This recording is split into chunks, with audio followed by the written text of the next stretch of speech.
د جرأت په برخه کې به زموږ مشورې څه واوسېږي؟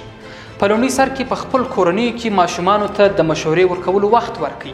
دوی وپوښتئ د دوی ناویلي خبرې تاسې واورئ چې دوی څه وایي، او د هغه ترڅنګ د خبرو کولو وخت ورکړئ چې دوی خپل د زړه راز او خپلې خبرې درسره شریکې کړي.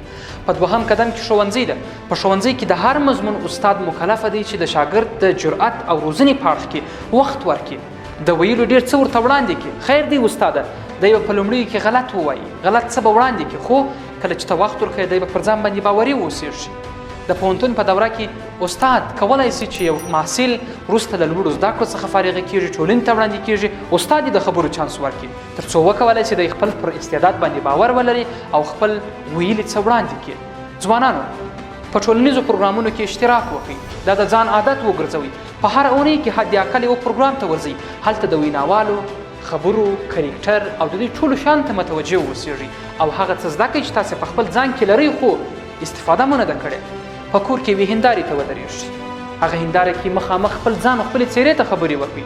په خپل سیم کې د دریو ټولګیوالو سره چې ستا د زړه ملګري وي د هغوی پر وړاندې باندې ودرېږه، خبرې وکړه. خیر، پر یو مشخصه رسمي موضوع بحث مه کوه، پر یو علمي موضوع باندې بحث مه کوه، فقط پر یو داسې موضوع باندې خبرې وکړه چې ته د خبرو توانایي ولرې. زه باوري یم چې دغه 3 تنو پر وړاندې ستاسې خبرې سبا د 300 کسانو پر وړاندې خبرې کوي، سبا د 3000 کسانو پر وړاندې خبرې کوي.